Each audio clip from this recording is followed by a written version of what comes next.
360 meses. Entrada facilitada, subsídio do governo federal. Aproveite. Inscrições: Avenida João Pessoa, 1467. WhatsApp 12996677985 ou pelo site menin.com.br. Residencial completo com preço fechado. Casa com 2 quartos do jeito que eu quero. Construção Menin Construtora. Alô, alô! Você que tem 80 anos e não podia fazer empréstimo, agora você pode fazer todo tipo de empréstimo com o seu Mário da Bradesco Promotora. É isso, seu Mário? É isso mesmo, nós estamos fazendo empréstimo consignado para pessoas de 80 anos que não conseguiam fazer. Nós estamos fazendo empréstimo até 80 anos, Januário, é 80 anos mais 11 meses, pode ser. Não tendo 81 completo, não pode. Mas você pode vir aqui fazer. Nós já fizemos. E vem aí e fala com o senhor. Vem aqui, fala comigo, fala com meus atendentes, que todos estão super treinados para isso. É só ligar e falar com o dono. 3128-2222.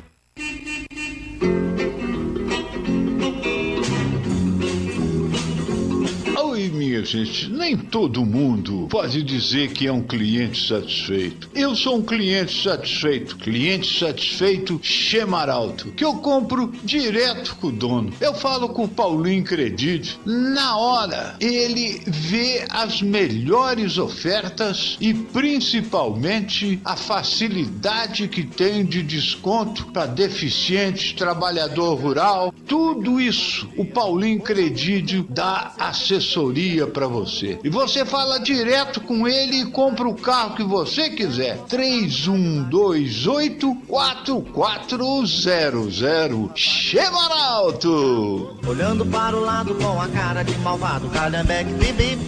Buzinei assim o Calhambeque Bibi. Eu sempre falo da Dog Brasil, a ração que todos os cachorros gostam e não cheira quando sai. A Dog Brasil agora tem a linha Premium, com muito mais proteínas. Você que é dono de mercadinho ou casa de ração, fale com o dono, Hernande do Rancho do Cavalo Branco em Roseira. Dog Brasil por menos de R$50. Informações 99793-9092. Oi, minha gente, com muito prazer eu falo isso, que eu gosto dos meus ouvintes. Você que usa remédio contínuo, a Farma Express faz o remédio contínuo, é muito mais barato do que o normal. Palavra do Januário. Em Guará, é ali na Praça Santo Antônio. Você fala com a Juliana, com o Carlos ou com a Ana Cláudia. Ou se não, liga 3133-8855 e entrega na tua casa. No Pedregulho, 3013-5005. Em Cunha, 3111-1112. E em Lorena, minha gente, 3301-4440. Olha, todos os medicamentos são garantidos pelo famoso e competente farmacêutico Dr. Walter. A Ótica Macedo procura sempre atualizar a tecnologia digital para melhor atender seus clientes. Ótica Macedo, o centro digital da boa visão.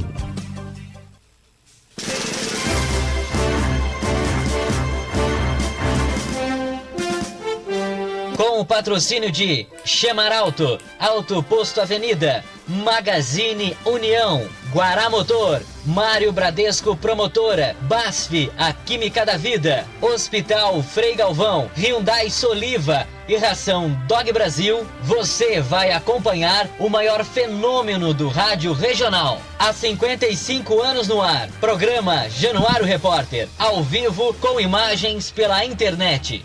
Boa tarde, Januário.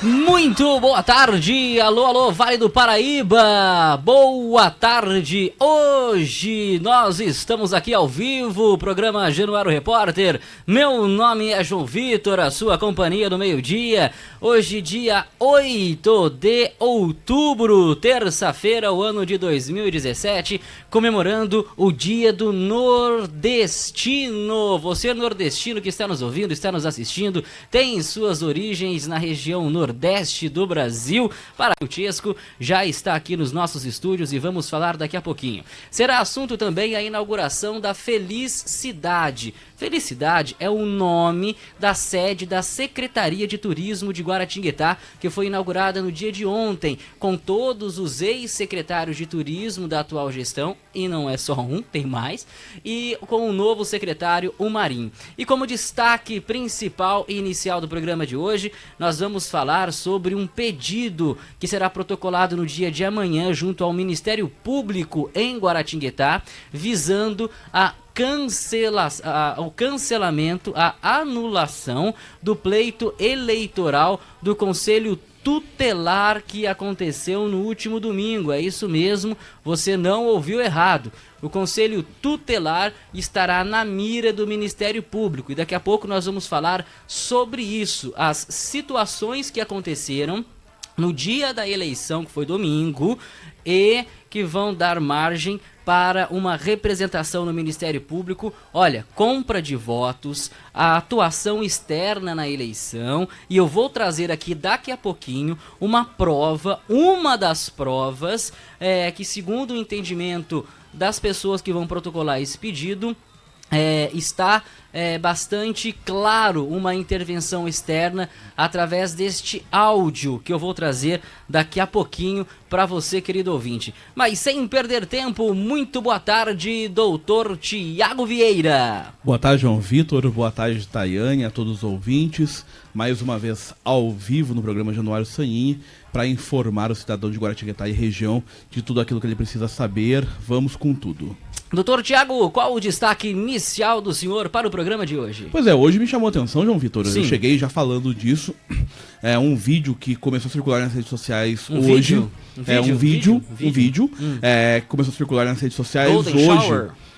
Não chegou a ser Golden Shower, não. Chegou. Mas foi um apoiador, né, do presidente Jair Bolsonaro. Um bolsominion? Não, um bolsonarista, né? Certo, Bolsominion tá bom. Pejorativo, então, né? Tá bom. É um bolsonarista, né, que o abraçou e o apoiou, dizendo, fulano de tal, o nome dele, Bolsonaro e Luciano Bivar, né? Se eu não me engano, no Pernambuco. Luciano Bivar é o presidente do partido do Bolsonaro. Presidente nacional do PSL. Então é o cacique. Exato. E nesse mesmo vídeo, né, ele gravou um conteúdo lá e uma outra pessoa gravou e postou o presidente dizendo pra esse rapaz, né, pra não falar isso não, de Bolsonaro, Bivar e o nome dele lá. Não quer se envolver? Porque o Bivar tá queimado.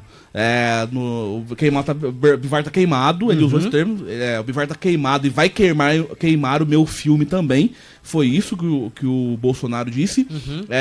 Mas até aí tudo bem, Thiago. Ele não quer se envolver com um cara que tá sujo. Tudo bem, só que ele disse ao seu apoiador para esquecer o partido.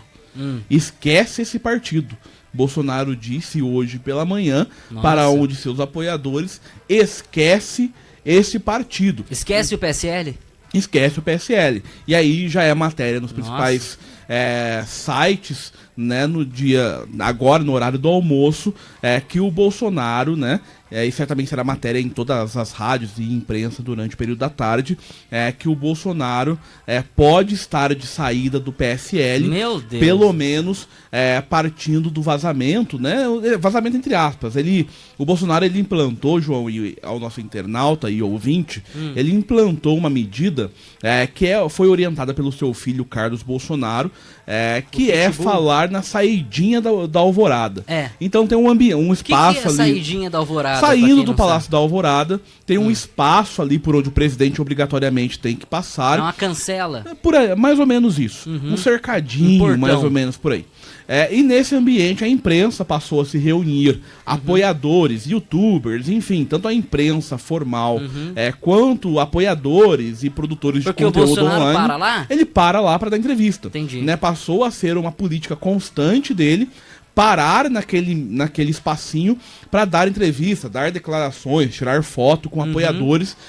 Então, a saidinha do Alvorada virou um ambiente expectante da imprensa todos os dias, porque todos os dias ele passa lá. Entendi. Todos os dias tem alguma declaração. Então eles pegam ele na saidinha. Exatamente, pegam o Bolsonaro na saidinha do Alvorada. E hoje ele disse com todas as letras... foi hoje isso? Foi hoje. para um apoiador para esquecer o PSL. Esquece isso daí, esquece esse partido, e para não divulgar, né, conteúdo dele dizendo eu, fulano de tal, Bolsonaro e Bivar, Luciano Bivar, que é o presidente nacional do PSL.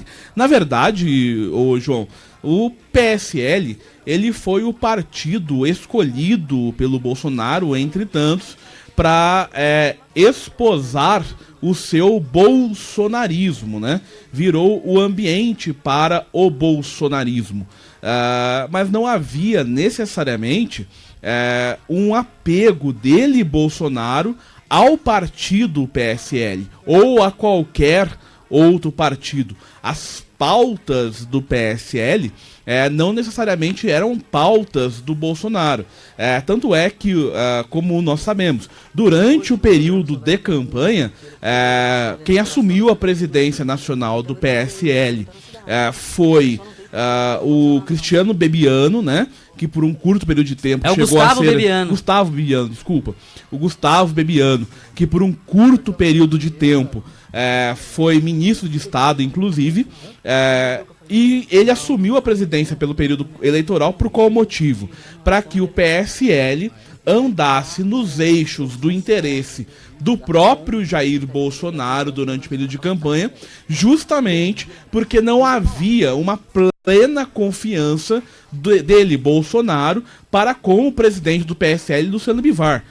Registrando aqui a presença do Laércio Andrade, passando aí, aqui pelas câmeras da Rádio Clube de Guaratinguetá no programa Januário Sanini. Ele veio procurar o Januário, mas não achou. Pois não encontrou o Januário. O Januário não está aqui Januário conosco. Está chegando a 1h, daqui a pouco ele tá Exatamente, a 1h estará aqui com a matéria falando da inauguração da Secretaria de Turismo de Guaratinguetá, nova sede da Secretaria de Turismo, a Feliz Cidade. Portanto, João, era claro que não havia um apego do Bolsonaro ao PSL, só que o PSL é o partido que abriga o Bolsonaro, e os bolsonaristas.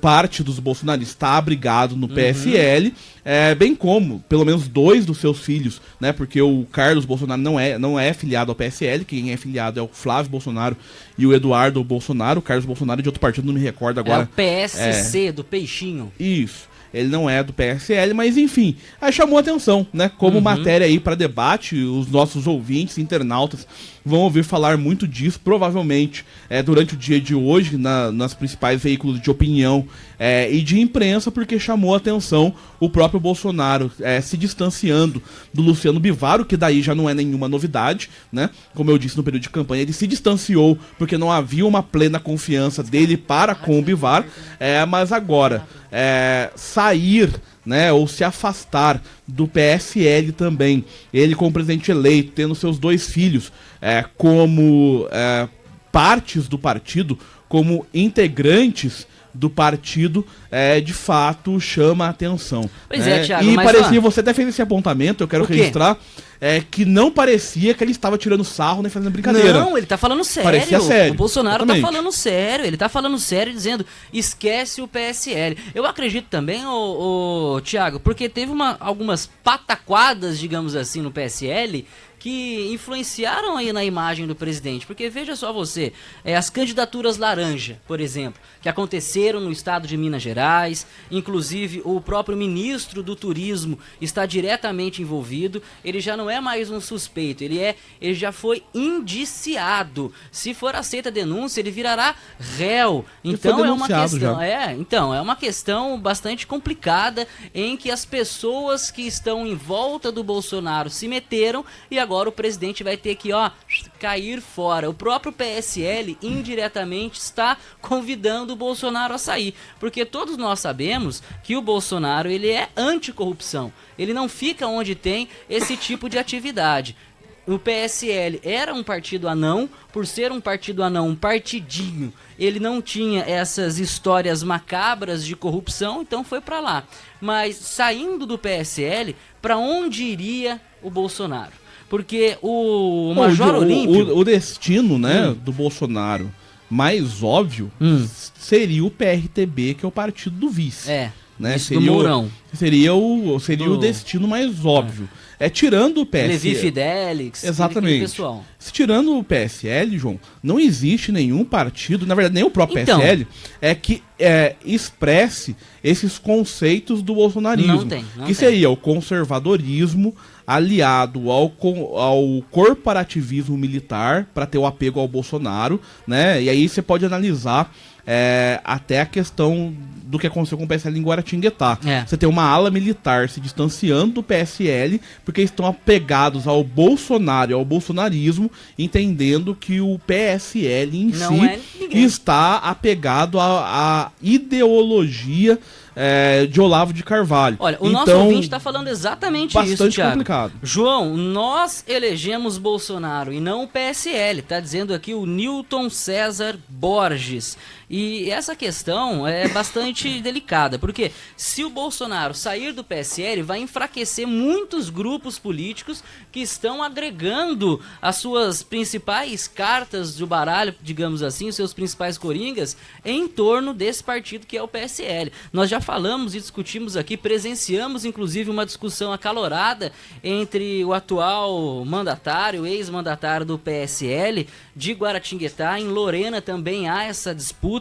Na cidade de Aparecida, então, vários grupos estão disputando o PSL, eles vão acabar ficando só com o osso. Vão ter que roer o osso. Pois é, os grupos que estão se movimentando, entender, porque assim, é uma coisa óbvia, João.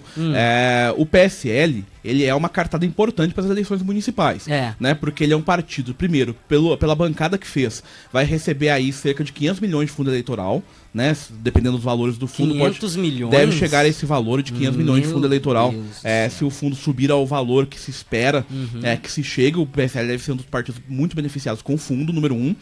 Até o momento, pelo menos, é o partido do presidente da República, número 2. É o partido dos filhos do presidente, que trazem a carga ideológica de maneira bastante forte nas suas declarações, número 3. E é um partido que aqui em Guaratinguetá parece que está havendo um divórcio entre os militares do PSL. É verdade. Mas em âmbito nacional não se pode dizer o mesmo, né? Há uma entrada importante dos grupos militares no PSL, tanto eleitos quanto expectantes. Então ele é um partido importante para as eleições municipais. Se acontecer uma debandada por parte do governo federal do PSL, esses grupos que se movimentaram com vistas às eleições municipais, agora um ano antes do pleito, e pouco mais de 6 meses antes dos momentos principais de definição das eleições, realmente muita gente vai ficar com o chapéu na mão, porque aí o PSL ele perde força, porque vai ficar só com o discurso dos dissidentes como destaque, e continua a força, né, do movimento que é o bolsonarismo, que é o apego ao Bolsonaro como figura pública, que é equivalente, e eu sempre faço esse debate, que é equivalente ao lulismo, né? É o apego à figura, àquilo que a figura representa. E aqueles que se apegarem àquilo que a figura representa, terão que aguardar o movimento, se ele vai se redimir com o PSL, se manter nas fileiras do partido. Que seja ao contrário, o PSL que tem que se redimir com ele. Mas, pois é, João, o que acontece é o seguinte, é um fenômeno importantíssimo a gente analisar isso para a questão municipal até. O PSL foi o partido escolhido por muita gente que foi oportunista. Simples assim.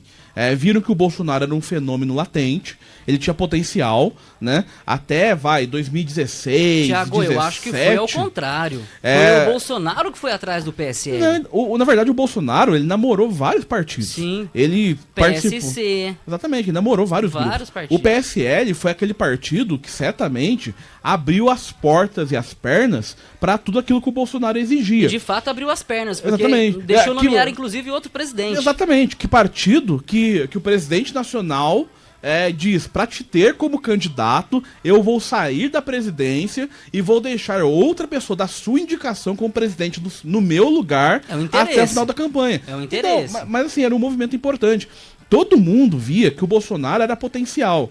Até 2016, 2017, talvez um pouco meme, talvez um pouco piada. No final de 17, início de 18, começou a realmente ganhar corpo e relevância a questão do bolsonarismo. Da facada em diante, ficou definitivo que o Bolsonaro era uma figura importante para efetivamente ser eleito, que havia realmente uma dúvida ali se ele tinha potencial e fôlego para ser eleito. A facada sacramentou isso, né, que a comoção em torno disso, para mim, sedimentou a eleição. Mas nos momentos antes, quem analisava a política de âmbito nacional viu o Bolsonaro como um potencial para disputar com o PT.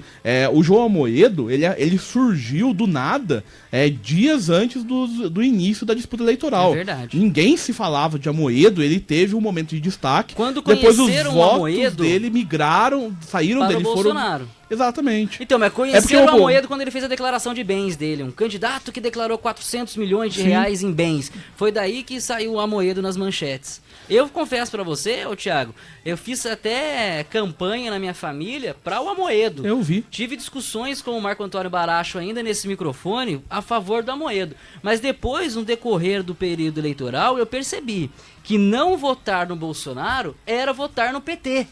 Não, é difícil de explicar isso, mas não votar no Bolsonaro era dar chance ao PT. Não, justamente. Então eu acabei tendo que votar no Bolsonaro. O Januário, por exemplo, que Geraldo Alckmin até debaixo d'água, convenci o Januário. Eu mostrei pra ele, Jano, não votar no Bolsonaro é votar no PT. Então, acontece que foi um pleito eleitoral atípico. É isso que é importante. Porque a gente tá analisando esse ponto aqui, e eu acho que a gente não vai concluir esse debate hoje, porque ele é bastante longo, mas de maneira conclusiva, assim, objetiva, pra gente poder passar pro Francisco de Assis Vieira Filho, Tiesco, diretor regional do CDHU, que tá aqui pra conversar com a gente. Isso aí. De maneira bem objetiva. A gente tem um movimento que é o bolsonarismo. Esse movimento, para o período eleitoral de 2018, escolheu o PSL como abrigo. E aí outros partidos, como o DEM e outros, tiveram figuras eleitas que se apegaram ao bolsonarismo naquele momento e apoio ao Bolsonaro para pegar carona na publicidade que o Bolsonaro tinha especificamente, e os seus filhos também, né? Porque daí o Eduardo Bolsonaro, principalmente aqui em São Paulo, Eduardo Bolsonaro, também foi um fenômeno de votos, justamente pelo seu vínculo óbvio com o Bolsonaro, por ser filho dele. Até o João Dória embarcou nessa aí. Até o João Dória, que é um daqueles caras de pau, né? Que agora vem dizer pra fazer piada que nunca foi Bolsonaro. É brincadeira. Que não, eu cheguei em casa ontem, eu vi não sei em que programa era, mas uma declaração dele dizendo que o Bolsodora não foi ele que criou. Não. Como se não for. Tá bom, tudo bem. Foi não o povo do interior. Mas não foi ele que usou, né? Não era ele que ficava acelera e Bolsodória. Não usava camisa. Quando saiu o resultado para o segundo turno, o João Dória pegou o microfone e falou: agora é Bolsodória. Tá aí. Exatamente. É vídeo, não é ninguém que contou. Exato, ninguém que falou. Enfim. Mas o o conservadorismo vai encontrar agora. Tem uma descrição muito complicada de fazer. Porque você tem o conservadorismo, você tem o bolsonarismo, que não necessariamente está atrelado tem o lavajatismo ao conservadorismo, tem o lavajatismo, você tem hoje o interesse corporativo dos militares, que encontra eco numa forte bancada militar nas Assembleias Legislativas, no governo federal e no próprio presidente da República. Então você tem aí uma série de movimentos que dão bastante relevo para a gente entender aquilo que está acontecendo no âmbito federal e a sua repercussão. Eu comentava ontem aqui, quando nós recebemos o Elcio Vieira Filho para conversar com a gente, que o meu sentir como comentarista de política, né, é que em 2020 nós devemos ter um número bastante elevado de candidatos a prefeito nos municípios, justamente pela questão de não haver mais coligações para vereadores. Então os grupos políticos, para alavancar o seu grupo de vereadores, tem como estratégia primeira e óbvia lançar um candidato à majoritária, que primeiro poderá se coligar, número 1, e número 2 poderá ser um puxador de votos. Então nós teremos um fenômeno do candidato a prefeito que lá está para puxar votos para o grupo da proporcional, para o grupo de vereadores. Então, em toda todas as cidades, ou em grande parte das cidades, nós devemos ter um número de candidatos a prefeito maior do que se teve na eleição anterior. Mas, nesse cenário, é importante ver justamente em cada cidade, em cada realidade, situações bem pontuais. Quem está com a máquina para se reeleger ou fazer sucessor, porque quem está com a máquina sempre sai para a disputa com uma vantagem. Quem está com a máquina administrativa na mão, isso é evidente, assim como o vereador que está eleito sai em vantagem para prosseguir na Câmara Municipal em comparação àquele que não está legislando naquele momento, número 1. E número 2, os partidos que tiveram destaque nas eleições do âmbito federal, dentre eles o PSL, que tem uma disputa interna fortíssima nos âmbitos estaduais. Me parece que agora vai entrar uma questão bastante tensa no âmbito federal, na nacional. O Major Olímpio já se pronunciou. E no municipal, várias disputas de grupos de interesse, e me parece sempre tendendo para que as nomeações, as nominatas e diretórios municipais, que é a recomendação do TSE, que na verdade sejam estabelecidos diretórios municipais, e essa questão de se manter só provisórias vai gerar algum embate aí. Posteriormente a gente fala disso na legislação eleitoral oportunamente. O PSL é o partido para ficar de olho, porque em qualquer município, por mais que o seu candidato não seja relevante e expressivo, o partido e aquilo que ele representa ou representava, dependendo do presidente, vai merecer uma certa atenção. Sem sombra de dúvidas. E resta saber quem é que vai herdar os Bolsonaros, né? Quem é que vai ficar com o Bolsonaro? A Joyce Hasselmann, que inclusive é líder do governo no Congresso, não é só na Câmara, não. No Congresso, ela diz que vai ser candidata a prefeita em São Paulo. E se não for pelo PSL, será por qual partido? Deve ser PSDB. PSDB, exatamente. E ela que foi uma das grandes apoiadoras do João Dória, eu queria ver a cara dela agora. Aquela peruca loira horrorosa dela. Exatamente ela dizer o João Dória que não é bolsonarista. É brincadeira. Mas é exatamente essa questão. São Paulo, a Prefeitura de São Paulo, está demonstrando exatamente esse cenário. Vai sufocar o Matarazzo. A nominata, ela está com um grupo, a gente brinca o grupo do Príncipe, em São Paulo, que é um grupo mais ideológico.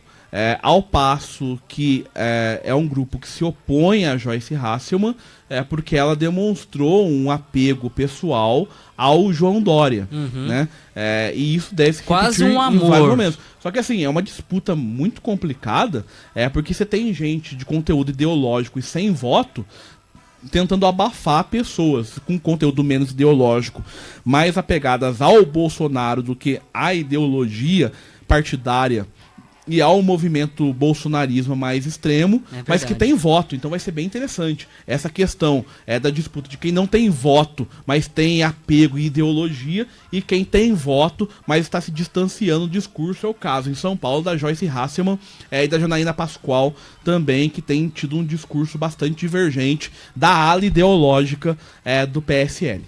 Pois é, exatamente, sem perder tempo, em nome de Só Terra, Terraplenagem, 31259241, também com locação de caçamba para retirar o entulho da sua obra. Locação de caçamba com o menor preço da cidade lá na Só Terra.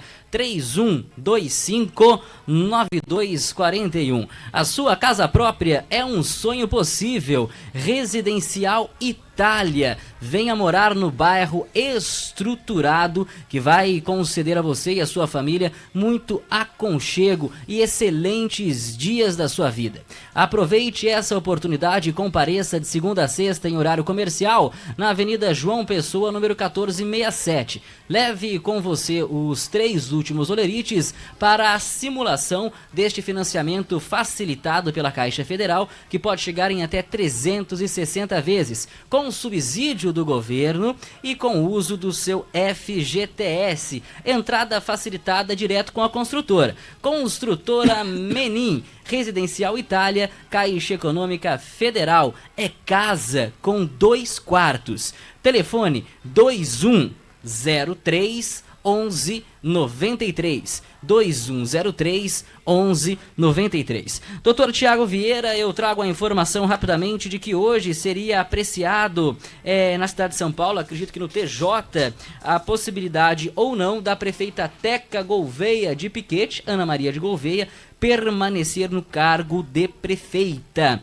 E saiu agora o resultado, há cerca de 15 minutinhos atrás eu já tenho, que a prefeita permanecerá no cargo até o fim do seu mandato. Ela ganhou por 4-1 lá no TJ. Mas o que eu trago agora, e justamente o que eu gostaria de chamar a sua atenção, que está assistindo a gente pelo Facebook e que também está acompanhando pelo rádio, que nós estamos recebendo aqui o Chesco, que é o diretor regional do CDHU, e nós vamos falar sobre 700 casas que estão em construção no Vale do Paraíba.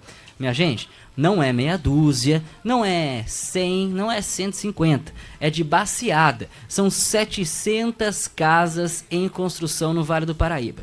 Porém, no último final de semana, no último domingo, aconteceu em todas as cidades a eleição para o Conselho Tutelar. Na cidade de Aparecida teve um desdobramento bastante curioso, que foi a condução de uma candidata ao conselho para a delegacia, acusada de boca de urna, e pasmem os senhores, ela pediu voto para promotora na porta do colégio eleitoral. Realmente meteu os pés pelas mãos. Mas na cidade de Guaratinguetá, algumas irregularidades foram registradas por fiscais da eleição. Algumas irregularidades foram registradas pelos concorrentes e também por cidadãos que estavam acompanhando a eleição. Essas situações todas estão sendo documentadas e servirão como base para um pedido no Ministério Público de Guaratinguetá, o Ministério Público do Estado de São Paulo, para pleiteando a anulação, eu repito, a anulação da eleição do Conselho Tutelar. Algumas situações, Dr. Tiago, Chesco e Tayane, algumas situações, elas dão conotação direta ao candidato. Outras situações dão conotação de uma forma abrangente na eleição de uma forma geral. Como eu posso dizer? Está neste documento fotos e vídeos quais eu, João Vitor, tive acesso e vi com os meus olhos. Não vou trazê-los agora, vou trazer uma segunda situação, mas eu vi situações em que veículos estavam fazendo o trânsito regular de pessoas para votar, ou seja, de eleitores. O que é trânsito regular? Se eu dou uma carona para o meu vizinho para ir votar, é uma coisa. Agora, se eu dou uma carona para o meu vizinho, volto, pego meu outro vizinho, volto, pego meu tio, volto, pego minha mãe, volto, pego...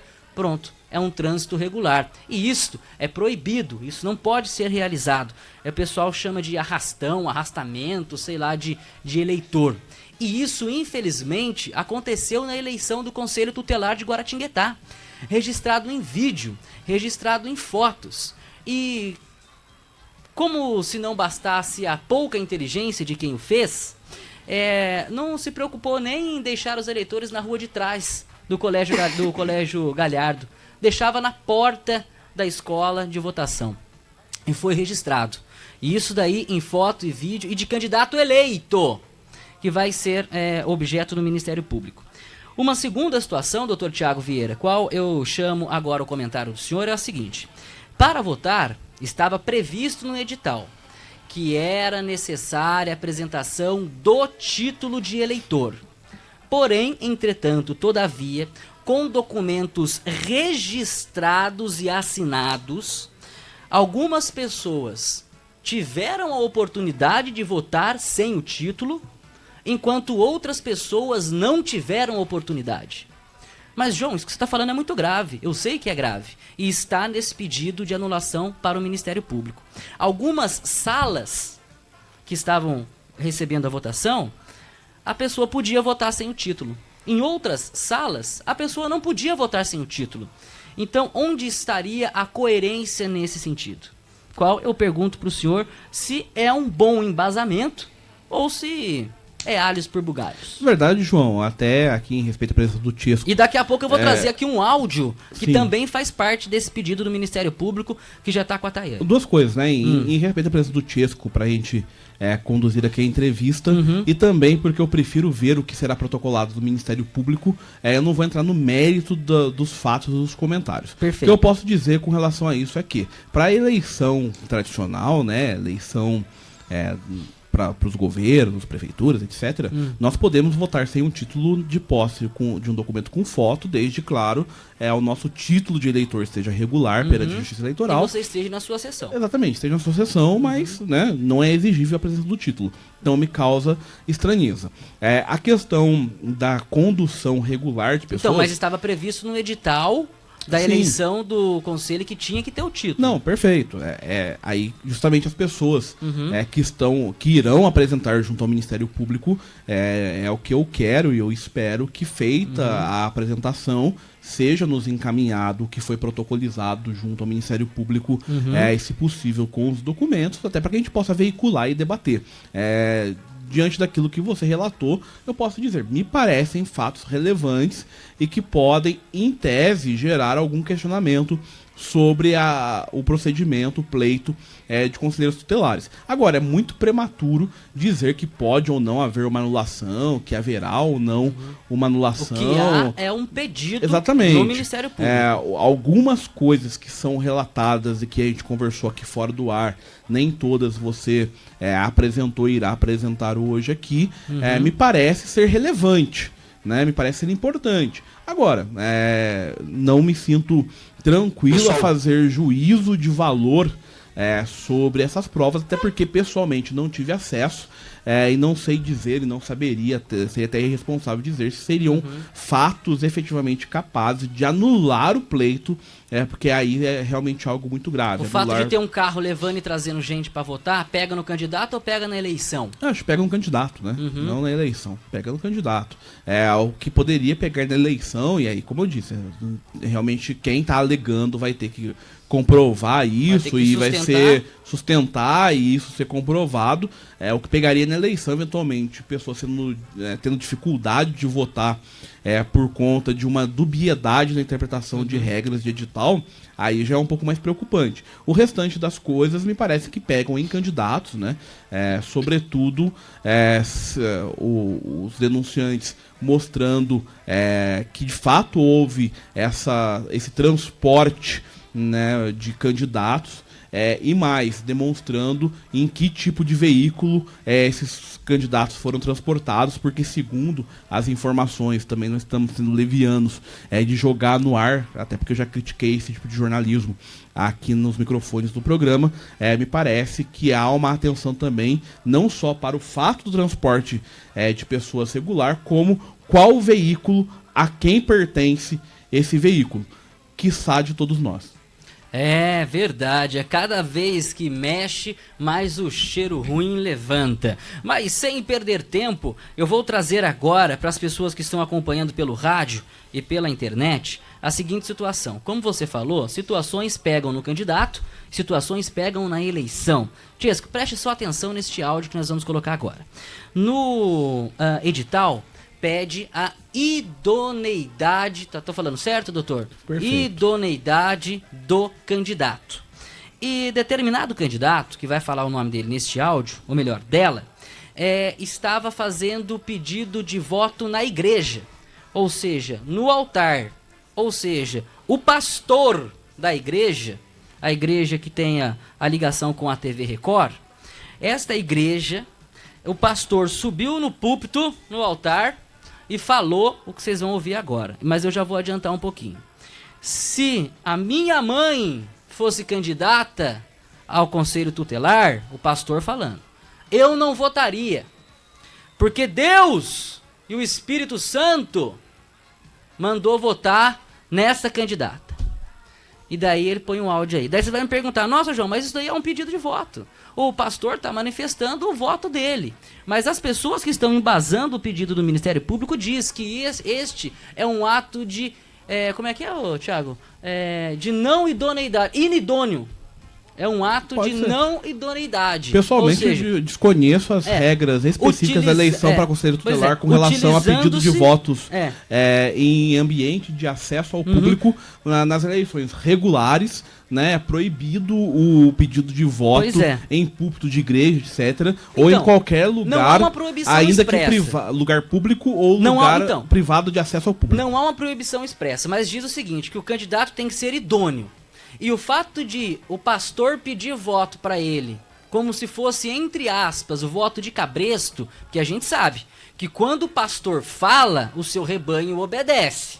E muitas vezes o pastor utiliza desse poder para benefícios de terceiros, sendo carinhoso no meu comentário. E tendo como base a idoneidade do candidato, este ato de pedir voto na igreja, a título de voto de cabresto, segundo a interpretação dessas pessoas que estão acionando o Ministério Público, é um ato inidôneo de campanha. Então foge do requisito de idoneidade. Mas nós vamos ouvir agora esse áudio curto, de apenas 55 segundos, pedindo voto para a candidata. Quem está falando nesse áudio é um pastor, nós temos aqui o nome dele, nós temos a responsabilidade, não vou divulgar, ele não é uma pessoa pública, então não vou divulgar o nome dele. Na Igreja Universal do Reino de Deus, essa candidata era uma candidata apoiada pela Igreja Universal de Guaratinguetá, foi muito bem votada e nós vamos saber o motivo agora. Tayane, por favor, dá o play. Pessoal, Deus abençoe. O nosso voto é para a professora Eliana, tá? E vamos lutar para mais 10 pessoas. Vamos colocar toda a força, a eleição já está em cima já. Vamos trabalhar para mais 10. Ok? E cuidado, pessoal, com aquelas pessoas que estão no nosso meio, que querem causar divisão. O diabo trabalha com divisão. O Espírito Santo colocou a Eliana. Se a minha mãe fosse obreira aqui da igreja e ela fosse candidata a conselheira, eu não votaria nela, eu votaria na Eliana, porque ela foi a direção do Espírito Santo. Tá certo? Vamos em frente. Deus abençoe a cada um. Um forte abraço. Sendo sincero, eu acho que realmente o pastor está usando do poder que ele tem de influência de uma forma errada. Porém, entretanto, todavia, eu acredito, Thiago, que é um pedido de voto. Então, não sei se pega muita coisa, mas este áudio está também no pedido para o Ministério Público. Tá, eu vou divergir agora, não tinha ouvido o áudio antes, mas não me parece ter sido um conteúdo de púlpito, me parece ter sido um conteúdo enviado pelo WhatsApp para um grupo de fiéis, não um pedido de púlpito, e em sendo um pedido enviado ao grupo de fiéis, acho extremamente legítimo. Acho que a autoridade religiosa ela pode pedir voto, o uso do argumento religioso, da espiritualidade, etc., a exploração da fé das pessoas para respaldar essa crença. Acredita quem quer, por isso que chama fé, né? Então eu vejo como legítimo. Não vejo nada demais, o pessoal tá bravo e tal, mas é aquele negócio, a pessoa tá brava porque não foi pra ele que pediu o voto, porque se fosse pra ele não tava bravo, tava bem feliz. Então não vejo nada demais. Eu questionaria se fosse um pedido de púlpito, né, utilizando-se da audiência cativa do fiel para fazer qualquer tipo de campanha. Particularmente eu tenho bastante restrições quanto a isso. Agora, a autoridade religiosa, né, se valer do seu grupo de WhatsApp, né, que as pessoas estão lá porque querem, para mandar, escuta também quem quer e respeita quem quer, acho absolutamente legítimo, não vi nada demais. Aí você pode, aí é uma outra discussão se você vai discutir se é uma exploração da fé, se o argumento de validação, que é a condução do Espírito Santo para o nome da candidata, é um argumento de validação válido. Aí é outra discussão, você vai entrar numa questão muito mais... Será que o Espírito Santo falou muito mais teológico? Então, João, que aí é complicado, João. Eles acabam usando a fé das pessoas. Então, que aí é exatamente isso. Você está usando o termo até... Não é um embasamento jurídico, mas é um embasamento moral. Não, então, é o que eu estou dizendo, João. O uso da fé como tese de validação para determinados conceitos, faz parte da vida. Isso é extremamente normal, é extremamente legítimo. E como eu disse, fé as pessoas têm, acreditam naquilo que querem, ninguém é obrigado a acreditar em absolutamente nada. Que o nosso Estado é laico, mas nós temos liberdade religiosa. Então, eu não vejo nada demais, né, em o pastor utilizar os termos que utilizou, agir da maneira que agiu e encaminhar. Eu teria alguma ressalva, como eu disse, se fosse de púlpito. Aí sendo claramente aí um áudio mandado pelo WhatsApp ou Messenger ou qualquer outro mensageiro eletrônico para um grupo restrito de pessoas que acabam circulando depois aí pelo WhatsApp da vida e chegando em algum candidato que não gostou de ver uma autoridade religiosa encaminhando esse áudio para os seus fiéis, é direito de todo mundo chorar, mas nesse caso especificamente não vejo nada demais. O pastor está fazendo o seu papel, até porque... O pastor está fazendo o seu papel? Sim, ele acredita que aquela pessoa, ela representa bem... ele não acredita. Ele falou que foi o Espírito Santo que falou. Então, João, aí na fé dele. E aí o julgamento não pode ser sobre a fé. Negativo. Que aquela pessoa para quem ele pediu voto representa bem o seu grupo e a sua ideologia para o Conselho Tutelar, faz parte. Até porque isso foi um debate de âmbito nacional, a gente não entrou aqui no programa, até porque batemos em outros assuntos de âmbito local, o Conselho Tutelar ficou só para hoje. Mas as eleições de Conselho Tutelar no Brasil, na verdade, se tornaram uma guerra ideológica esse ano, né? Então, foram Thiago, marcadas por uma disputa ideológica, sobretudo de grupos cuidado. Religiosos, né? Grupos religiosos, porque os grupos religiosos com a eleição do Bolsonaro tiveram uma voz maior, porque é um representante do conservadorismo e teve um apoio muito grande dos grupos evangélicos. Existe uma questão ideológica de que haveria um comunismo nos conselhos tutelares e uma não defesa da família. Então, houve nos conselhos tutelares uma questão bastante relevante. O edital da eleição, nós precisamos correr com o tempo para começar com o Chesco. Por favor. Artigo 2.4 do edital. Em nova redação ao publicado tal, fica vedada a vinculação do nome do candidato ao cargo de conselho tutelar a partidos políticos, entidades religiosas e organização da sociedade civil. Fica vedada a vinculação com entidades religiosas. Mas aí eu Calma aí, Thiagão. O advogado do demônio, nesse caso, de maneira até contraditória. Nós temos aqui que fazer. Mas, digamos, é vedado ao candidato, tudo bem, mas a candidata não se vinculou, pelo menos nesse áudio. Foi uma terceira pessoa que pediu o voto para ela se valendo da condição religiosa. Thiago, mas daí... Aí você vai dizer, não, a culpa é da candidata? Não, tá, óbvio que é. Mas aí quem tá reclamando é que vai ter que demonstrar isso para o Ministério Público. Porque o que acabou de chegar para mim agora, aqui no meu WhatsApp, é o áudio desse mesmo pastor fazendo o pedido no púlpito da igreja. Aí eu já tenho mais Aí a coisa muda de figura. Claro, mas nós vamos voltar com este assunto durante a semana. Amanhã tem mais programa Januário Repórter, porque agora, sem perder tempo, em nome de Ótica Macedo, o centro da boa visão, Autoposto Avenida e Autoposto Colonial, Mário Bradesco Promotora, Ração Dog Brasil com a linha Premium, o Açougue do Rodolfo no Mercado Municipal, a Guaramotor, o seu concessionário Volkswagen, a Hyundai Soliva com o HB20 taxa 0 e também em nome de Lojas TED, onde você encontra tudo o que precisa para a sua casa. Falamos também em nome de Chemaralto, na velocidade da sua paixão. Residencial Itália, Construtora Meni e Caixa Econômica Federal. Francisco de Assis Vieira Filho, diretor regional do CDHU, está aqui acompanhando o nosso programa já há alguns minutos. Seja bem-vindo, Chesco, e qual a sua impressão inicial dessa nossa discussão? Boa tarde. Boa tarde, João Vitor, Tiago, Tayana. Eu fico realmente, eu acho a imprensa em si, né? Eu acho que a informação é imprescindível.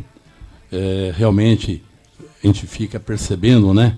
Que nós, por exemplo, no caso do CDHU especificamente, né? Nós, claro, nós temos uma relação histórica com o governo federal e gostaríamos de firmar e consolidar uma aliança importante beneficiando famílias de baixa renda. Com a assunção do Bolsonaro, mudou alguma coisa ou não? Então, esse que é o problema. Nós estamos torcendo e até orando, rezando, porque realmente o Brasil complicado, né?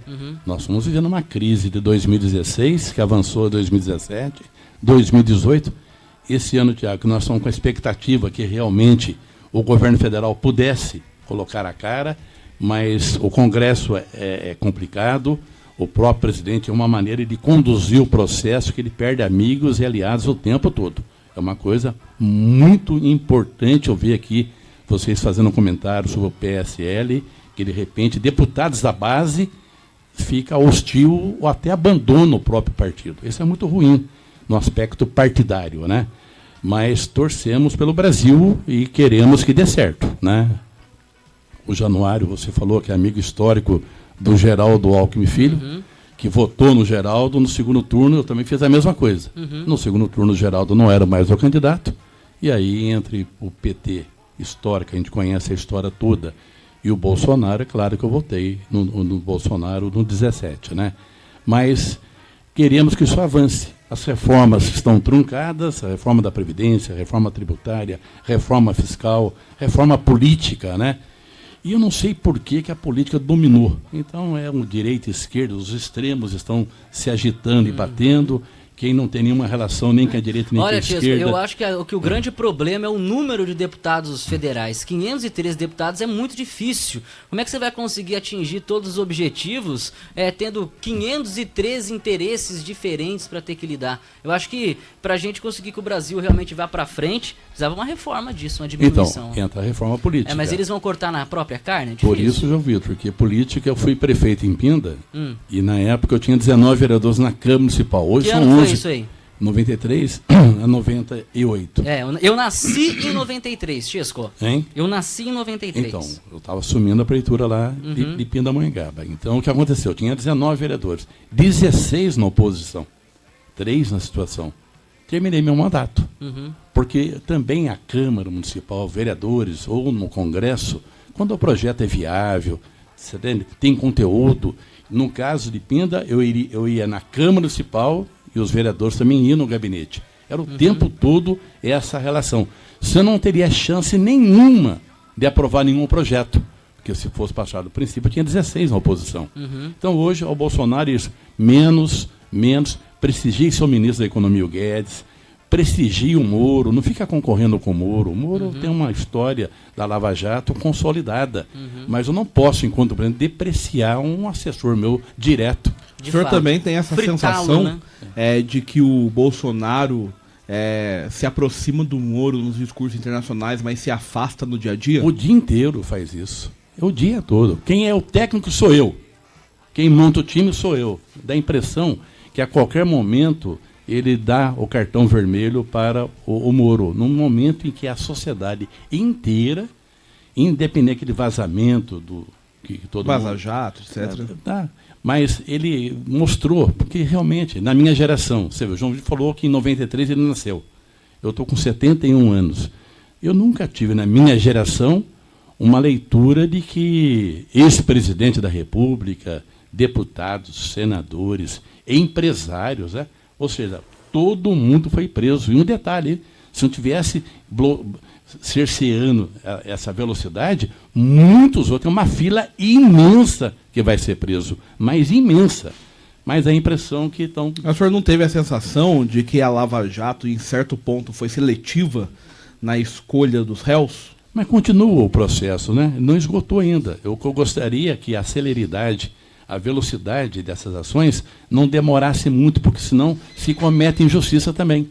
De repente eu viro, não sou nem réu, o processo nem iniciou, meus bens já estão confiscados, já sou preso. É perguntar hoje como é que o Ministério Público está agindo, né? De uma maneira impressionante. Eu vi vocês revelar agora há pouco que a Teca, prefeita de Piquete. Uma buta numa prefeita, guerreira. Uma buta de uma prefeita vai ter 1,5 metro de altura, né, Chesco? Não, mas eu digo no sentido da mulher. Eu concordo com você. Porque o tempo todo nós trabalhamos para que as mulheres sejam inseridas na campanha eleitoral, né? Ocupem seu espaço merecidamente. De repente, problema político, bobinho, afasta alguém sem nenhuma razão. Você tá vendo? Claro que a justiça está aí para fazer corrigir. Aqui nesse microfone eu ainda não havia comentado, mas eu já comentei em outras oportunidades, que esse afastamento da Teca de Piquete é um daqueles absurdos. É questão política mesmo. Afastamento de prefeito por não dar encaminhamento em obras de prédio público. Né? É um motivo assim irrelevante para suprimir a vontade popular. Foi relevante, mas não foi tanto. Por quê? Porque ela tocou obras que eram delas, novas do zero, mas obras que estavam pela metade do ex-prefeito ficaram abandonadas. Então não é que ela não tocou as obras, ela só tocou as obras de autoria dela. Justo. As obras do ex-prefeito Otacílio ficaram paradas. Justo, mas é um assunto mas assim, pra outra discussão. é a questão da decisão política, que aí seria a Câmara Municipal e o Judiciário dizendo pro prefeito o que ele tem que escolher com prioridade naquilo que é discricionário. Ele tem que cumprir aquilo que é discricionário do prefeito, cabe a ele escolher como vai investir, o que vai investir, aquilo que vai priorizar ou deixar de priorizar. Aquilo que a administração de Guaratinguetá prioriza, não é o que eu priorizo. Aquilo que a de Lorena prioriza, não é o que eu priorizo. Aquilo de Aparecida prioriza, nossa, é o que eu priorizo também. Aí é muito subjetivo, aí a gente vai caçar a vontade popular, porque não representa exatamente a pauta ou toca as obras que eu acho que deveriam ser tocadas por isso ou por aquilo, é muito mais complicado. Mas, Chesco, com relação a aquilo que o ouvinte está bastante curioso para saber, da habitação, né? Guaratinguetá deverá ter novos prédios do CDHU, é isso aí mesmo? Tiago, olha, o governador de São Paulo, o governador João Dória, o secretário de Habitação Flávio Amari, lançou um pacote, agora um programa que Como é o nome dele, o secretário? Flávio Amari. E ele é bom? Ele é ótimo, vou explicar por quê. Ele vem do Sinduscom, né, mais diretamente da Secov. O Secov é Sindicato da Habitação. Então, ele é da iniciativa privada, numa hora em que o governador de São Paulo está buscando parcerias o tempo todo. E um dos caminhos realmente é a parceria público-privada. As famosas PPPs, né? Então, o governador João Dória lançou um programa de 60 mil, Nossa Casa. As prefeituras, Tiago, estão se habilitando, estão se inscrevendo no programa. Nós vamos ter 3 derivações, são 3 braços do programa, né? Onde nós vamos ter o histórico Nossa Casa CDHU, depois o segundo módulo é Nossa Casa Apoio, e Nossa Casa, aí sim, mais diretamente envolvido com a iniciativa privada, tá? Que é realmente o problema do preço social. Uma inovação. O preço social, por exemplo, nessa modalidade, uma consultora de Guaratinguetá vai edificar um conjunto 300 unidades, 200 unidades. Nós teremos, por exemplo, uma cota de 30% desse volume, tá? Para atender rigorosamente a demanda de famílias de baixa renda. Mas quem paga? O preço é subsidiado e aí o Estado banca. O Estado entra com subsídio de até R$40 mil. O nosso foco são famílias que ganham menos de 3 salários mínimos. Por quê? Para mostrar que programa habitacional não é só função do Estado hoje mais, nem do governo federal. Olha que judiação do governo federal. No ano passado, tivemos um investimento de quase 12 bilhões de reais. Esse ano caiu para 5,4 bilhões de reais. E o ano que vem, o orçamento já está no Congresso, 2,2 bilhões. Então, resumindo, o governo federal, que também é do governo do Estado, dos municípios, o dinheiro desapareceu. A crise é muito brava. Vai ter mais dinheiro para o fundo eleitoral do que para a habitação. Que é um outro crime, que é uma falta de respeito, porque no município os prefeitos pedem voto, olho no olho, bairro a bairro, casa a casa. A cidade é uma grande família. Então, o que o político tem que ter não é a estrutura de campanha eleitoral, é mostrar que ele tem conhecimento, tem domínio. E o trabalho prestado. E o trabalho prestado, que isso é muito grande. Candidatos que estão surgindo aí, que não têm serviço prestado socialmente falando, em nível de comunidade, já está fora do jogo. É melhor ficar em casa, não tem chance nenhuma. Então é uma coisa muito complexa. Então, no caso da moradia, os 3 braços do programa, então nós estamos incentivando. O secretário Flávio Amari também esteve a semana passada, no dia 3, aqui na cidade de Arapeí, fazendo sorteio em unidades lá em Arapeí. Depois ele passou em São José do Barreiro, ele passou em Cruzeiro, depois ele foi direto para São José e depois foi para São Paulo. Então, hoje, o que nós estamos sugerindo, orientando, isso é orientação do próprio governador também, são as parcerias público-privados. Olha, o ouvinte está perguntando aqui, olha lá. João, eu gostaria que o Chesco explicasse o que é uma PPP e o que ele acha da PPP. Olha, hoje, na ausência absoluta do recurso, historicamente as construtoras... Ausência absoluta do recurso, ou seja, não tem dinheiro. Não tem dinheiro. Uhum. A iniciativa privada, historicamente, as grandes construtoras sempre incentivou programas condomínio fechado, grandes moradias, projetos sofisticados, nunca participou numa mesa redonda para discutir programa habitacional que beneficie famílias de baixa renda. Porque o produto final é mais barato. Claro que é mais barato, muito mais barato, porque senão você não consegue. Aí o Estado subsidia, eu falei, até R$40 mil. O governo federal, também através da Caixa Econômica Federal, ela também é parceira no programa. Também há um limite. Só que Brasília, o recurso está ínfimo. Mas Fechou a torneira. Quase zero. Mas para o Estado de São Paulo ficar de braço cruzado, esperando que Brasília sinalize, então o pacote, sim, com a anuência da Caixa Econômica Federal, que também a Caixa Econômica, ela tem essa característica de banco, ela financia. Quem domina o programa habitacional financia, historicamente, é a Caixa Econômica Federal. Recentemente entrou o Banco do Brasil, mas no estágio ainda primitivo, pequeno, modesto. A Caixa é quem domina. A Caixa que domina. Todo mundo fala na Caixa. Agora a Caixa Econômica também financiando com uma outra, tomara que continue assim, no mundo todo funciona assim, mas agora juros bem pequenos em função da taxa de inflação que está pequenininha.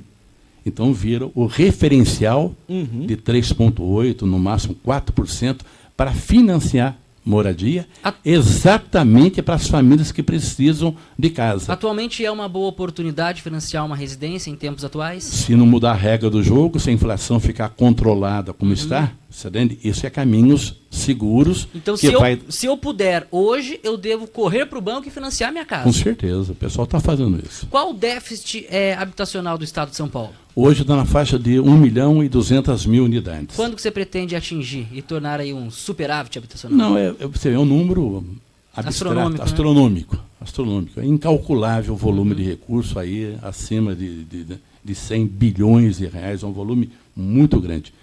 Qual é a orientação? Aí trazendo então para a seara do interior de São Paulo, do Estado, mais diretamente da Genvale, aqui na região do Vale do Paraíba e Litoral Norte.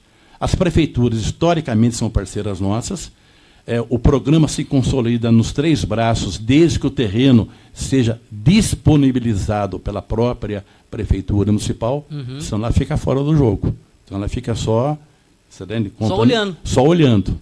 Há uma paisagem. O pessoal de Lorena está só olhando. Então, aí no caso lá de Lorena, já tivemos também lá em Lorena, o Fábio, o prefeito municipal reeleito, no sentido de que, ou seja, o município, inclusive tem uma novidade sobre os municípios maiores, como Lorena, agora Tinguetá, Pindamonhangaba, Taubaté, São José, Jacaraí, Cruzeiro, que é o seguinte: nós temos um volume de áreas de loteamentos antigos, loteamentos históricos, área institucional, que é para construir escola, creche, praça de esporte, ginásio, as coisas.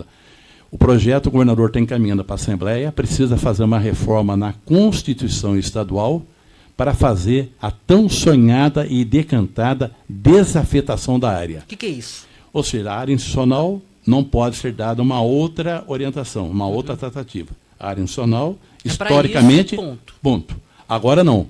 Ao fazer a desafetação, com a permissão da reforma da Constituição Estadual, totalmente a área institucional sendo direcionada para a moradia. Então, São José, nós somos com um volume grande, Jacareí, isso é em todas as cidades, que o terreno tem toda a infraestrutura, já tem água, já tem esgoto, já tem pavimentação, tem energia elétrica, tem iluminação pública, tudo ali no entorno. Esse terreno ficou abandonado, porque não vale a pena também o município construir uma escola por construir. Isso é um absurdo, isso é um crime. Até porque, na municipalização da educação, os prédios do Estado vieram para os municípios. Os municípios também construíram as suas unidades, então tem sobra. Tem. Hoje, na verdade, está até faltando aluno, né? Está Porque faltando aluno. as famílias estão nesse controle de natalidade aí. Hoje, o crescimento demográfico é muito Principalmente pequenininho. as escolas de regiões centrais, elas estão se esvaziando. As escolas dos bairros mais periféricos, é claro, mas as regiões centrais, você vê que em Guaratinguetá fechou-se o Flamínio Lessa por um aproveitamento de 40% do prédio. Centralizou no Instituto de Educação. E mesmo assim, com o advento da turma do Flamínio Lessa, o Instituto ainda não tem 100% da sua lotação possível. Mas, doutor Tiago Vieira. O que eu queria saber... Tiago Vieira, que é xará do Francisco Vieira. Pois é. Nós somos parentes. É primo do Elcio Vieira. Em Guaratinguetá, já há essa doação de terreno, há expectativa, já tem um terreno escolhido ou prospectado para que haja implantação desse programa em Guaratinguetá? Tiago, olha, Guaratinguetá é uma cidade realmente muito importante. Os maiores conjuntos habitacionais na história da CDHU. Guaratinguetá é importante, mas o pessoal na praça fala assim que Guaratinguetá é a terra do já foi. Não é verdade. Não. Guaratinguetá é um celeiro, aqui é terra, historicamente, a terra das Garças Brancas, o conselheiro Rodrigues Alves. Então agora, é tudo que foi, agora Frei Galvão. Não. A cidade está bem postada, bem construída, tá? Eu que faço contato com todos os municípios, posso falar que Guaratinguetá ela tem uma força política incalculável. E tem casinha vindo aí. Está vindo, o prefeito municipal ele está atento, tá? O Miguel Sampaio, que a princípio é o braço direito, é uma pessoa que conhece de habitação como ninguém, foi superintendente da Caixa Econômica durante muito tempo, então o Soliva, nesse aspecto, foi muito feliz de fazer o convite, porque é importante você ter nos seus quadros alguém que conheça da área. Tem agora o João Vaz. E você entende? Então as coisas estão avançando bem. Agora, viu, Tiago, nós estamos pedindo ao prefeito, isso o Soliva está fazendo, o próprio Miguel já comentou sobre isso, já está definindo novas áreas, porque nós temos que nos inscrever no programa que nós temos que fechar 60 mil unidades no estado. Então o município que ficar com nheco-nheco, está pensando, estou olhando, estou analisando, ele vai ficar fora do programa. Porque hoje em dia, vocês verem, a velocidade da informação está tudo digital, é tudo rápido. Então quer dizer que ainda dá tempo. Para quem está comendo barriga, ainda dá tempo. Dá tempo dos municípios se colocarem à disposição, definirem áreas. Por exemplo, Canos. O prefeito de Canos acabou de definir uma área para 50 unidades. O prefeito de Silveiras, estou falando de cidade pequenininha. Né? Você pega o Guilherme lá em Silveiras, também 50 novas unidades. Para Cunha não tem nada? Para Cunha, lá o Rolien também já chegou para ele o desafio. Ele está esperando. Rolien, meu filho, manda se inscreva no programa Nossa Casa. E ele dizer que não tem área em Cunha, aí é judiação, porque é o segundo maior município do estado. Não, é que lá a topografia. É verdade. Lá o problema é topográfico, né? O problema é só morro. Então, o custo desses empreendimentos ficam mais caros. Porque tem um volume grande de terraplanagem. Pro programa, o governo do estado ele analisa não só a disposição do município em ter a implantação do programa dentro da cidade, como também a viabilidade da área, é isso? Olha, a área hoje é fundamental, viu, Tiago? O município que não tiver área não dá para conversar. Né? Agora, o município arrumou o terreno. Olha que coisa impressionante. Essas unidades foram anunciadas em Guaratinguetá, que são pequenininho. Tudo bem, está lá no Santa Luzia. 78 unidades serão construídas no Santa Luzia. Pequenininho, mas são 78 famílias. Mas só que o Guará já está definindo uma nova área no programa. Putim. Olha a Érica lá no Putim. Aqui, o Gustavo tá mandando mensagem pra gente. Pergunte ao Chesco sobre Potim, a situação no CDHU por aqui. É o Gustavo que tá perguntando. Então, olha que coisa impressionante. A Érica, o Putim, a cidade, a prefeitura e a Érica tá de malas prontas para o PSDB. Vai ser tua companheira de partido. Mas vamos lá com as casas. Vamos lá com as casas. Esse menino tem informação de tudo quanto é jeito aqui. Né? Que mudança, não? Que mudança, né? Eu perguntei, mas a senhora vai abandonar os seus deputados do PR? Sabe o que ela respondeu para mim? É muito melhor eu andar de mãos dadas com o governador do que com um deputado. Não, ela tá correta, não tá? É que hoje, o João Vitor, hoje realmente... Para quem era do PT, tá tudo certo. Não, ela analisa. E um detalhe importante, tá? O governador de São Paulo, né? Da Érica, para mim, até é novidade, porque também lá o 45 PSDB, historicamente falando, está consolidado. Quem está levando lá, ela é o Marcelo Pazini. Né? Então, tudo pode acontecer, tá? O Marcelo, inclusive, é presidente aqui do PSDB de Guaratinguetá. E coordenador também regional do PSDB, tá? E por que isso acontece? O governador de São Paulo, ele é muito rápido. É claro que ele respeita todos os prefeitos. Todos os prefeitos.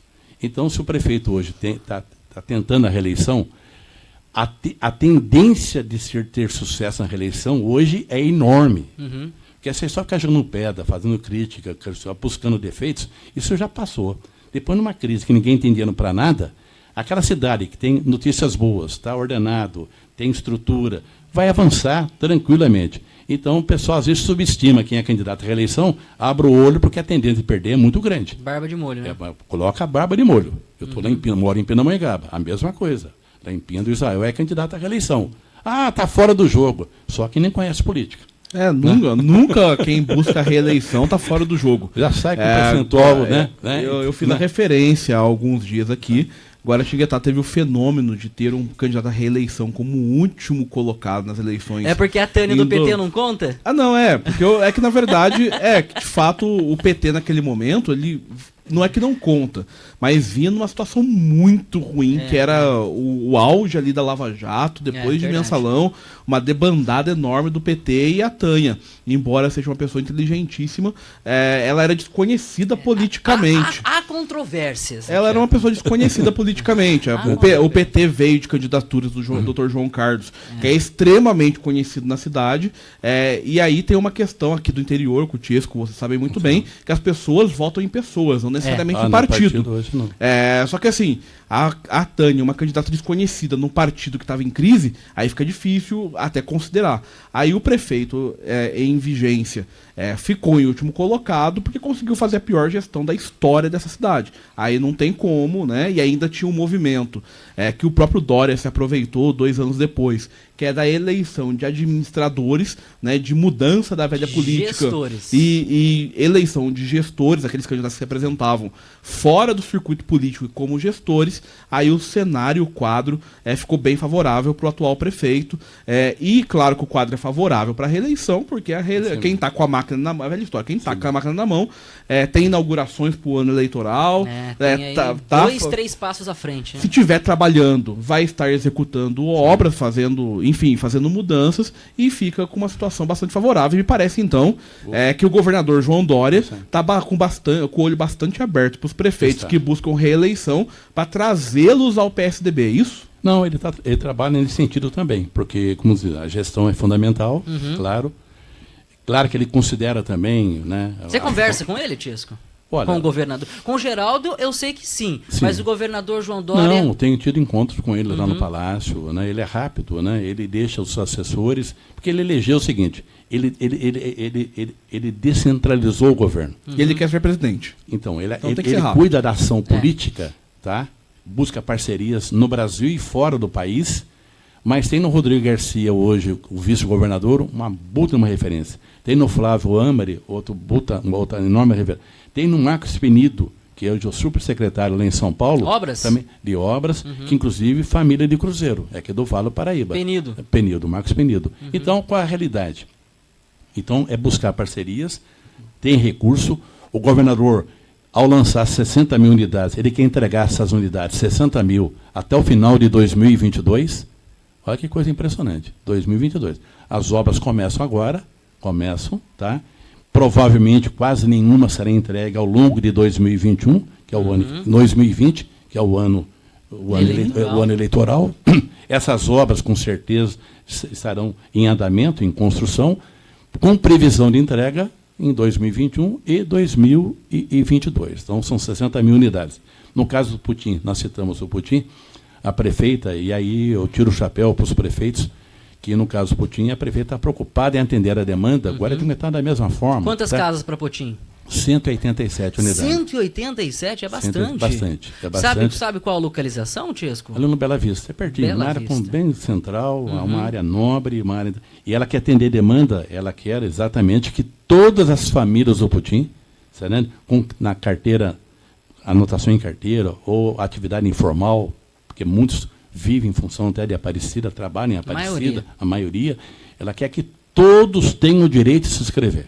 Ou seja, ela tem demanda também para famílias que moram não à margem do Rio Paraíba, mas os rios que chegam no Rio Paraíba, tem famílias que têm cota também do Ministério Público, tá? Um TAC, um termo de ajuste de conduta, que foi celebrado com a prefeitura para que essas famílias que moram em área de perigo, área de risco mesmo, sejam beneficiados no programa. O nosso perfil histórico do CDHU sempre foi nessa faixa de renda 15%. Tá? Nesse programa agora da nossa casa, CDHU, com o financiamento da Caixa Econômica, a prestação provavelmente será na faixa de R$200, R$210. Ou seja, certo? Muito menos do que um aluguel. Ah, não, o aluguel está R$700, R$800, R$900 hoje e não tem. E um detalhe importante. Daiane, quanto é que você paga de aluguel na tua casa? R$950. Né, para uma diferença de 250? Por isso que o programa habitacional vale a pena. E aí, eu, com alguma experiência na CDHU, ao longo do tempo, eu também estou na empresa, tá? Então, essa orientação do governador, tá? Convencer os prefeitos para fechar as parcerias. Agora, o secretário Flávio Amer, que veio da iniciativa privada e com experiência na iniciativa privada, para hoje ser secretário de Habitação em São Paulo. Então, nós vamos ter, seguramente, várias consultoras, vários empreendedores lançando um programa com enfoque social, onde 30% das unidades, a própria CDHU, o próprio projeto Nossa Casa vai adquirir. Vamos direcionar para as famílias que ganham menos de R$3.000. O foco, historicamente, né, quando a gente fala menos de 3 salários mínimos, a gente, 3.000, né, é 1,2 salários mínimos. Impressionante. O grosso do nosso povo, o povão, é salário mínimo. Povão é salário mínimo. Mas o CDHU tem muita obra parada, Tiesco. Lá em Cachoeira, por exemplo, tem obra parada. Em Lorena tem obra parada. Você não vai acreditar. Tiesco, em Cachoeira Paulista a obra está parada há 10 anos. Sabe por quê? Aí que é outro grande problema. 10 anos é tempo. Você faz... Não, mas não depende. A culpa, claro, cabe ao Estado, entre aspas, né? Você faz a licitação, a consultora entra, começa a trabalhar e a porcaria da empresa quebra. Tem que fazer o distrato. Faz uma nova licitação. Aparecida, vamos agora para a terceira licitação em Aparecida. O que acontece? É feito planilha. A companhia sabe quanto vai custar a unidade habitacional. A planilha. Só que a empresa que entra, com desespero de ganhar uma obra, dá 25%, 28%, 30% de desconto na planilha. Daí ganha a licitação. Ela ganha, mas não faz a obra. Então, eu concordo com você. Nós temos um problema, tivemos na nossa diretoria preocupados, porque, como você lembrou bem, Cachoeira Paulista, antiga, Lorena está parado, Aparecida está parado e a cidade de Lagoinha. Olha que judiação. Só que nós encerramos no final do mês agora no final do mês de setembro, foram feitas novas licitações, onde nós já temos empresa que vai fazer a obra de Aparecida, a obra de Lagoinha, tá? Tem pendência com relação ainda a Lorena, e no dia 25 agora de outubro, nós vamos conhecer também a nova empresa que vai terminar a obra da cidade de Cachoeira. Olha o pecado, hein? Para terminar a obra de Cachoeira Paulista, são necessários 6 meses. Tudo edificado, alvenaria, está coberto, lá tem asfalto, sabe? Mas, infelizmente, a consultora também lá de Cachoeira Paulista, lamentavelmente, para nós é um prejuízo brutal. É um desconforto violento. Você fica se sentindo impotente, né? E você não tem o que fazer, é a regra de mercado. Ô Tiesco, olha, vamos fazendo esse bate-bola rápido. Você havia comentado que em Guaratinguetá sairia na Nova Guará o Vila Dignidade. Que pé que está? Voltou para trás? Não é que voltou para trás. Agora o governo mudou o nome. Agora é Vida Longa.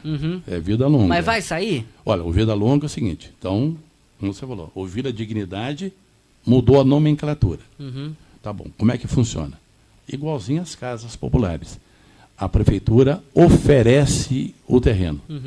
A prefeitura de Guaratinguetá tem o terreno. O Estado vem, o programa vem e constrói. Muito bem. Depois a manutenção, o cuidado, conta de água, conta de energia elétrica, tudo corre por conta da Prefeitura Municipal. Então, o Estado, nesse caso, o investimento é na edificação, é na construção. É um projeto bonito, tá? Normalmente com 28 unidades habitacionais, beneficiam famílias, o idoso com mais de 60 anos de idade. Está aguardando a aprovação lá no governo do Estado? Eu tenho certeza que nesse caso de Guaratinguetá, que já tinha área disponível, é provável que o Soliva já esteja em contato com o governador, já que o Soliva está sempre também no Palácio dos Bandeirantes, está o tempo todo lá. Ele corre atrás. Ele não fica só de de braço cruzado, como diz na gíria, né? Quem tá mandando pra gente aqui também, Ties, com a mensagem, eu tô acelerando o passo aqui, o Januário tá aqui querendo entrar, é o Laércio Papagaio Andrade dos Santos, que o senhor conhece, Laércio Andrade. O PSDB de Tiesco é o mesmo PSDB de João Dória? Ele faz essa pergunta. E eu emendo e passo a bola pro Dr. Tiago. É Bolsodória ou não é Bolsodória? Não, respondendo ao Laércio, o PSDB, né?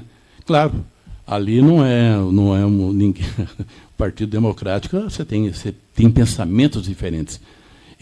O Laércio sabe que historicamente no Vale do Paraíba, o nosso candidato sempre foi a liderança maior política, foi de Geraldo Alckmin. Tá? E ele deve voltar aí para o governo do Estado. Só que hoje o Dória é o governador de São Paulo. Como é que faz? Tá bom, o comando é dele.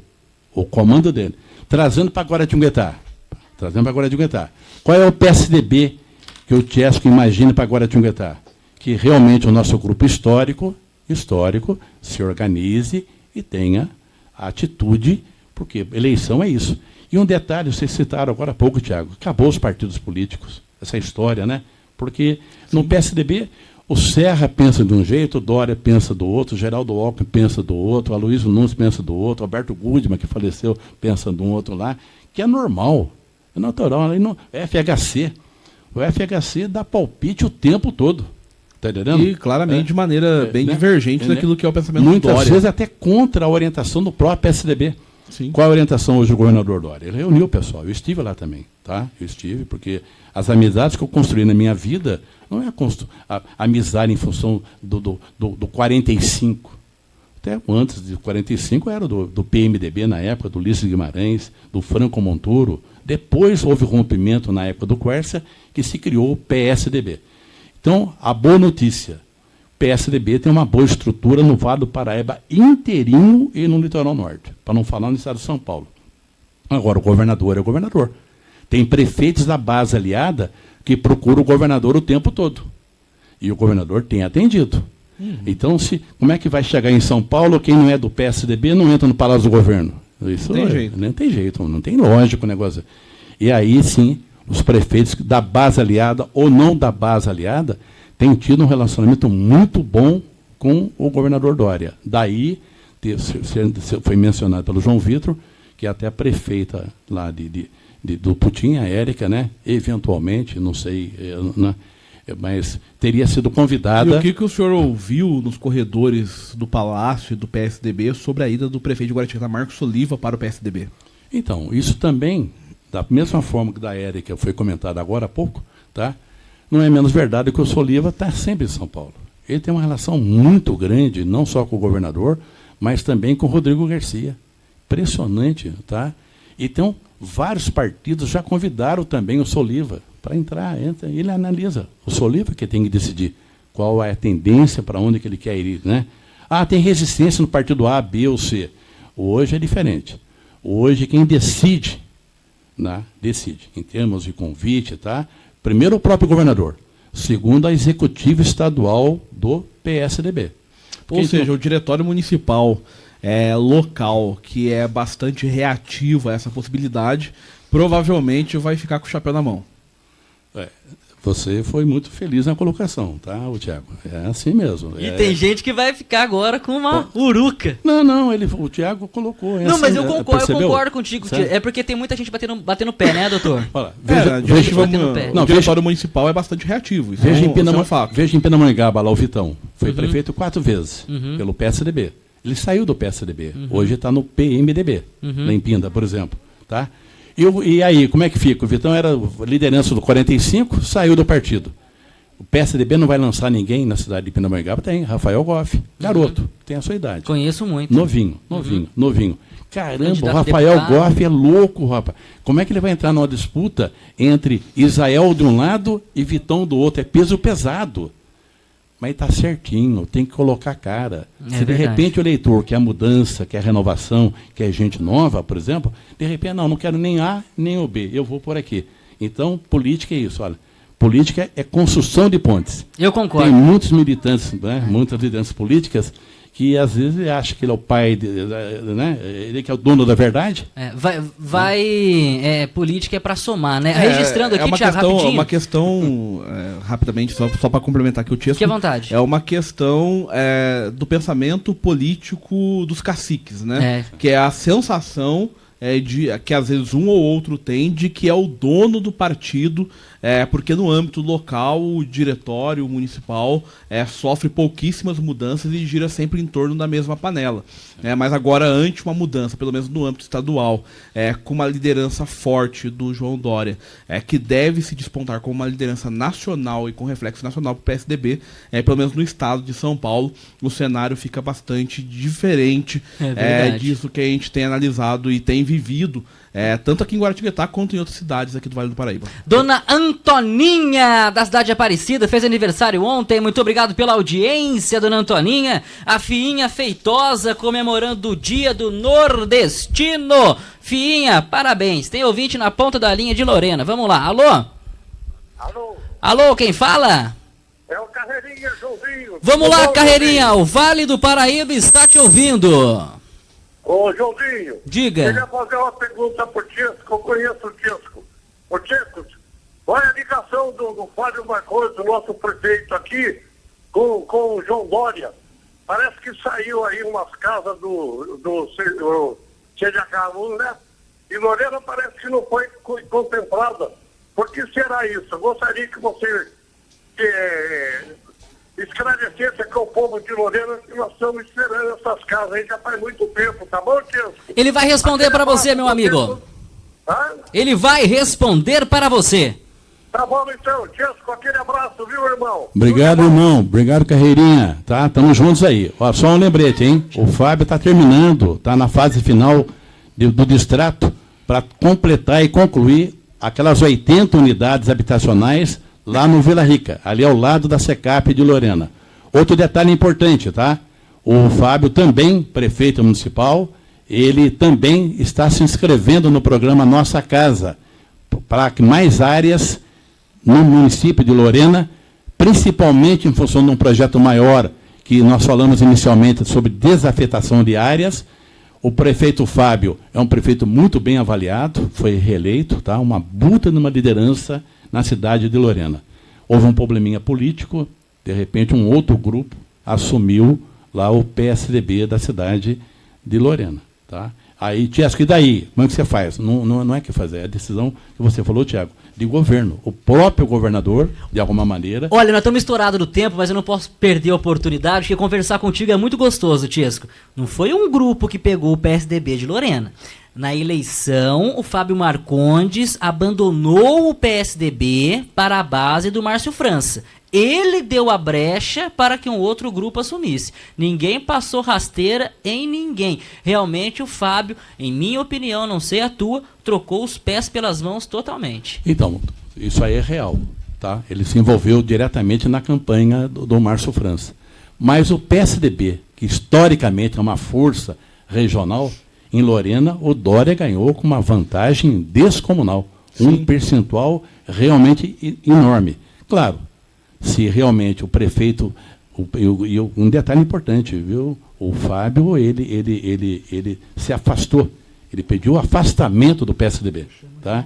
E aí, em seguida, realmente foi citado um novo grupo político, que isso pode acontecer. Essa dinâmica vai acontecer. Isso acontece. E agora com a vantagem seguinte, hein? 6 meses antes das eleições. As janelas, vereador pode mudar de partido, quem está no partido A pode partir no partido B. Exatamente. Então essa agonia vai até abril do ano que vem. Pois é. Tiesco, foi um prazer, uma satisfação recebê-lo aqui no programa Januário Sanini, no show do meio-dia. Converso com você, excelente. Informação bastante positiva para os internautas e para os ouvintes aqui do programa Januário Sanini, que Guaratinguetá se habilitando aí para a construção de novas casas CDHU no programa Nossa Casa, assim como outras cidades da região, que todos os prefeitos da nossa região estejam atentos aí para ceder as áreas ao estado de São Paulo para que haja essa construção. Pode falar o que quiser, da maneira que quiser. Eu queria agradecer essa oportunidade. No Januário, sempre, o histórico, acompanha a gente desde quando fui prefeito na cidade de Roseira. Depois fui para Pindamonhangaba, mas pertinho ali, tá? Nasci em Guaratinguetá, no Frei Galvão. Então a gente tem uma relação muito gostosa com a cidade. Militância política é isso, tá? Aqui lideranças que é do meu tempo, de prefeito, Francisco Carlos, o próprio Laércio, é assim, tem que buscar caminhos e alternativas. Buscar oxigenar o processo, sempre que possível, gente nova, e vamos em frente. No nosso caso, o governador de São Paulo, realmente, ele é diferente. Ele é diferente, e tinha um estilo diferente do Geraldo. O Geraldo é uma grande referência nossa, continua sendo. O prestígio que ele tem é uma coisa impressionante.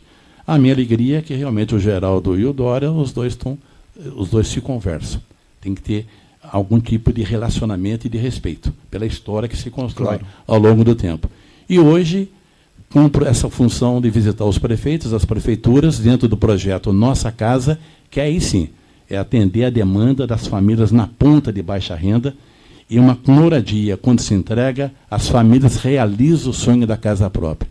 E o próprio governador citou, num programa inicial, que para 27 mil unidades, que ele quer começar já, geraria 3 empregos diretos. Então ele fala que a Dona Maria realiza o sonho da casa própria, e o Sr. José tem um emprego garantido na construção civil, que gera muita mão de obra. Então, fico contente de vocês terem criado essa oportunidade. Então, o trabalho continua para que novas parcerias continuem, porque o déficit habitacional é impressionante, elevado, é muito grande. Sem dúvida. E quando o Guaratinguetá, aqui, Putim, agora lá em Paraibuna, lá em Natividade da Serra, e os outros municípios, todos estão antenados, definindo novas áreas para que a gente possa anunciar um pacote maior ainda de unidades aqui para a cidade. Para a nossa região, da região metropolitana do Vale do Paraíba. 60 mil unidades até o final de 2022. 60 mil unidades, tá? É um programa que precisa velocidade nele aqui, tá? E atendendo demandas de famílias de baixa renda, que é o nosso foco, que é a nossa prioridade.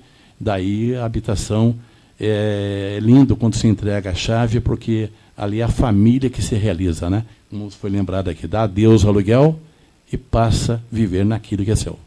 Maravilha. O Januário Sanini, muito obrigado, Tiesco, sempre muito bem-vindo aqui ao programa. O Januário Sanini esteve na inauguração da sede da nova Secretaria de Turismo de Guaratinguetá, a feliz cidade, e traz a matéria completa para a gente. Segue Januário Sanini. Oi, minha gente, estamos aqui, ficamos assim espantados